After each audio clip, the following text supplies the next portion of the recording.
This is a tutorial for the Constrain Cube Ultimate. And first, I'll just mix it.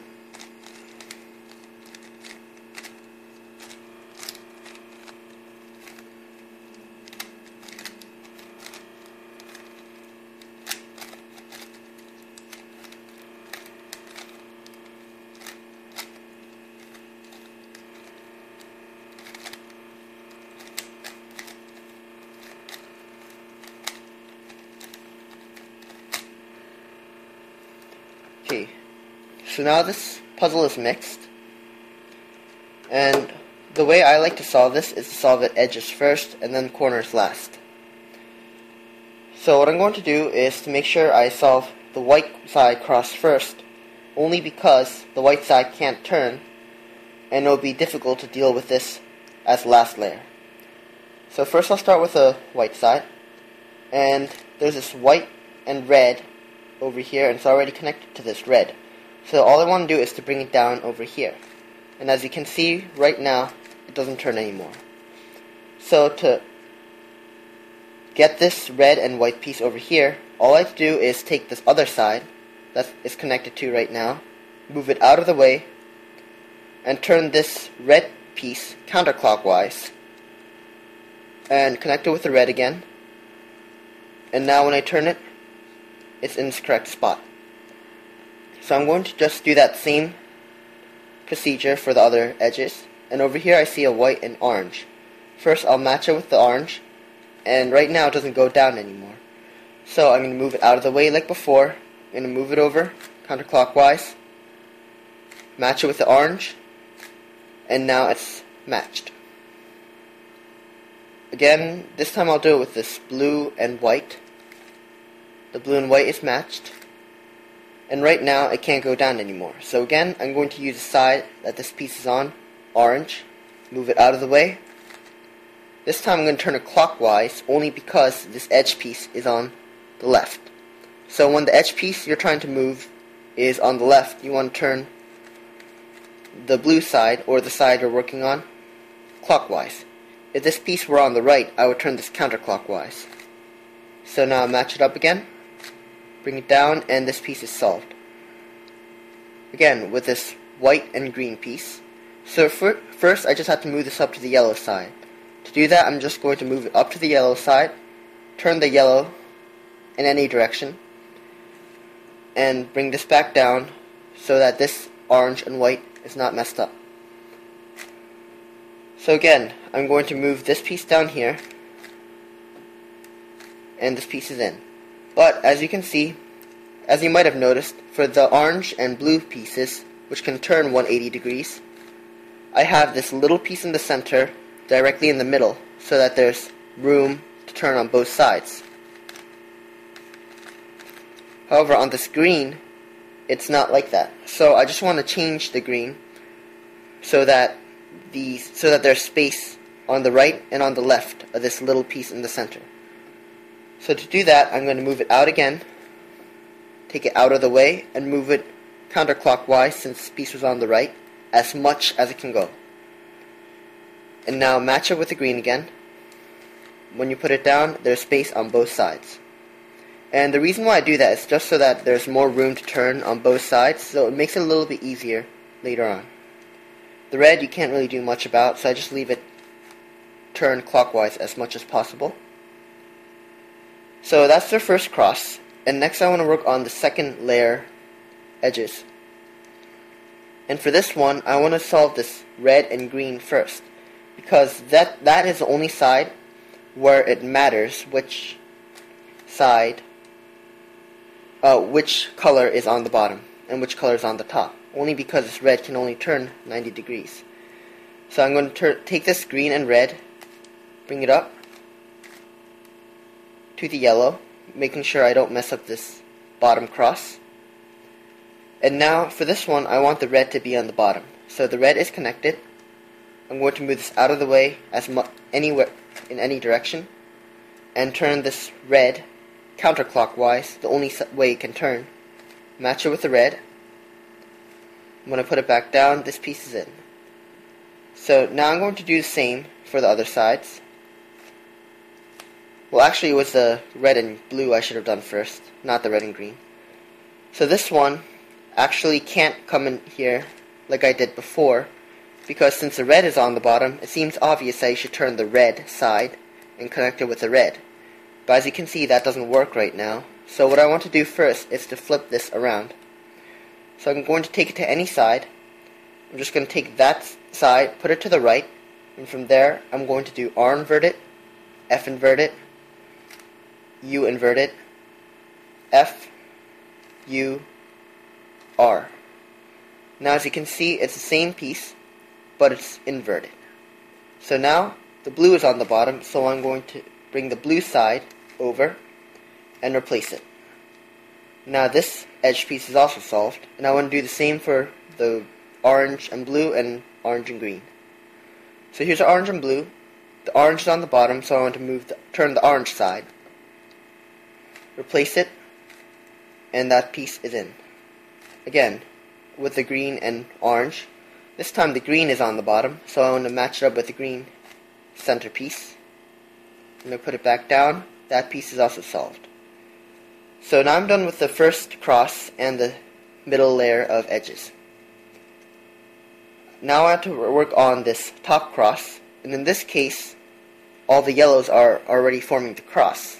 But sometimes you may have a situation like this, for example, and what you just want to do is to do the same algorithm you would normally use for a regular 3x3x3.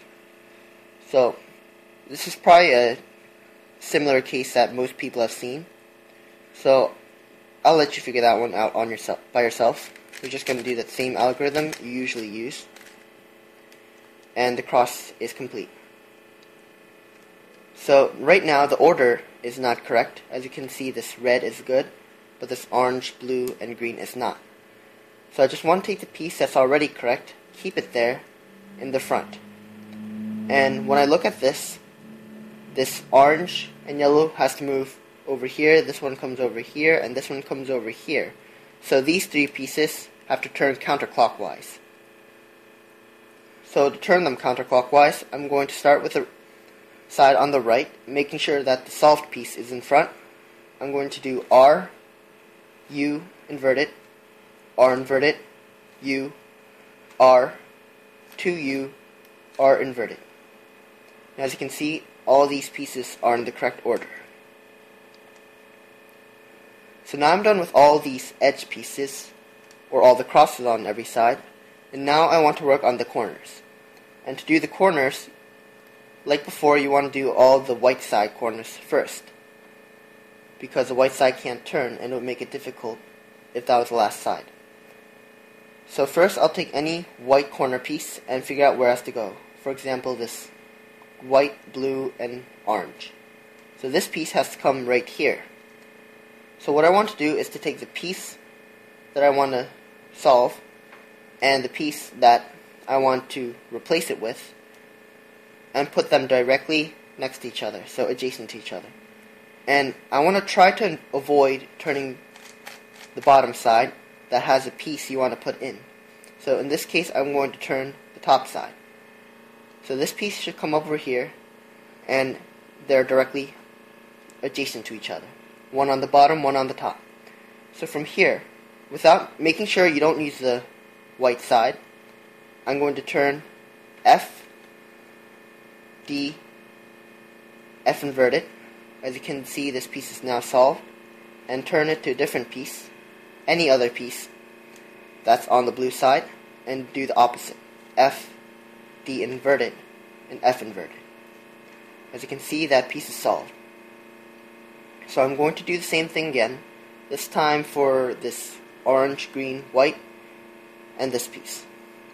So right now, if I put them directly opposite of each other, adjacent to each other, one on the bottom and one on the top, you can see there's a problem, because if I put this one up here, I would eventually have to turn this white side, but it can't turn.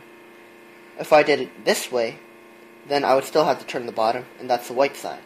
So instead, I'm going to start here with the piece I want to change, with the piece I want to replace it with, and the other piece on the same side.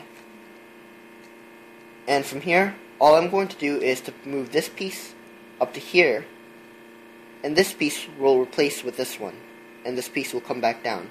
So it's another cycle. This one turns clockwise.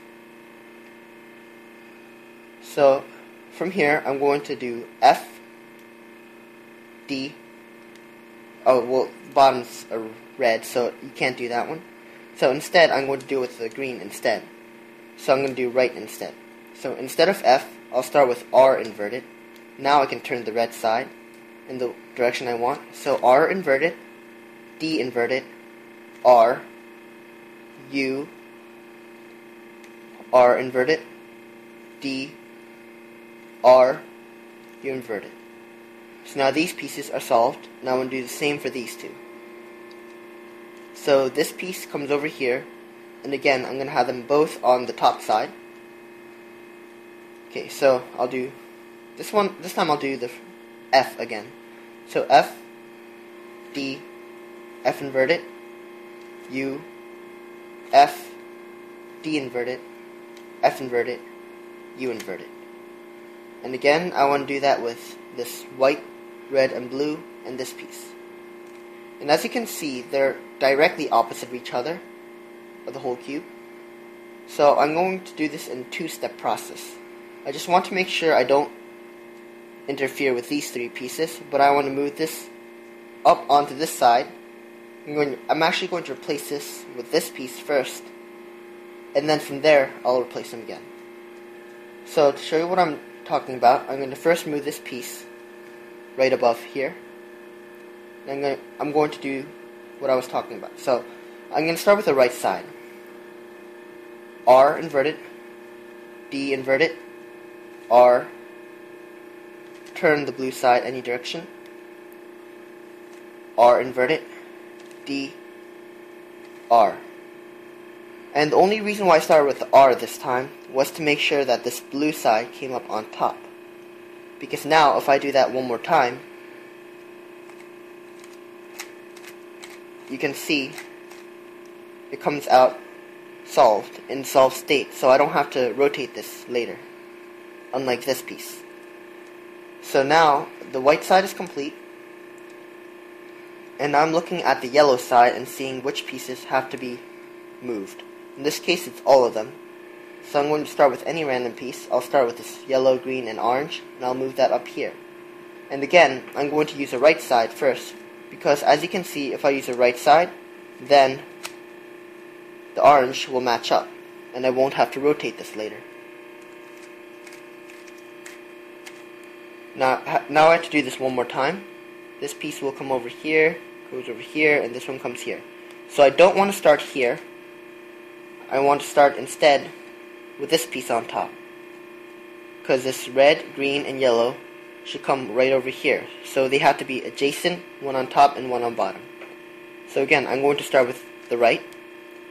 So R inverted, D inverted, R, U, R inverted, D, R.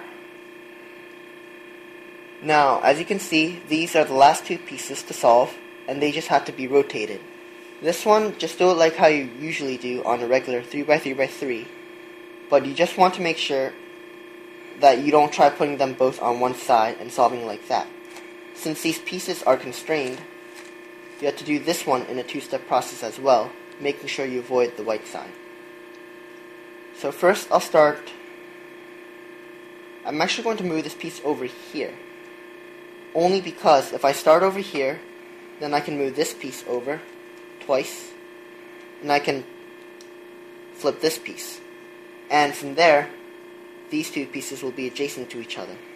If I started here, then I can correct this piece, but I would only be able to mess up this piece, which is 2 steps away. It's a little difficult to understand what I'm saying right now, but I'll show you instead. So I'm going to start over here, and the piece I want to solve should be on the top upper right. I'm going to start with the right side.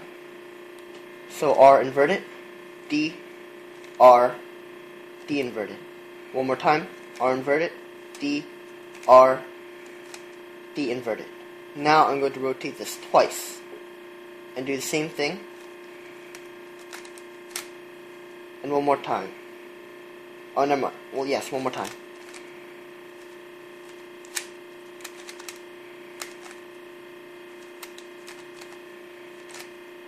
Well, that was actually 2 more times.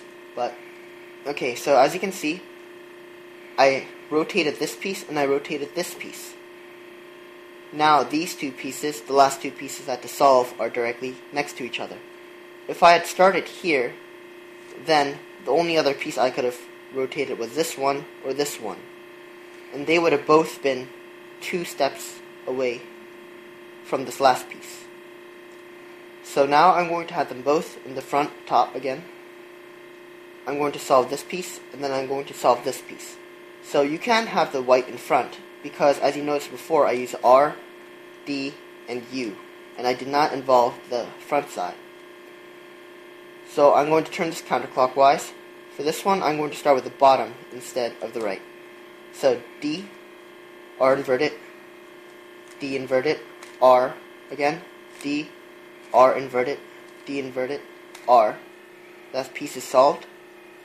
Move the last piece over, and the opposite. So now I'm going to start with the right. So R inverted, D, R, D inverted, R inverted, D, R, D inverted, U inverted. And that's how you solve the constrained cube ultimate. Thank you for watching.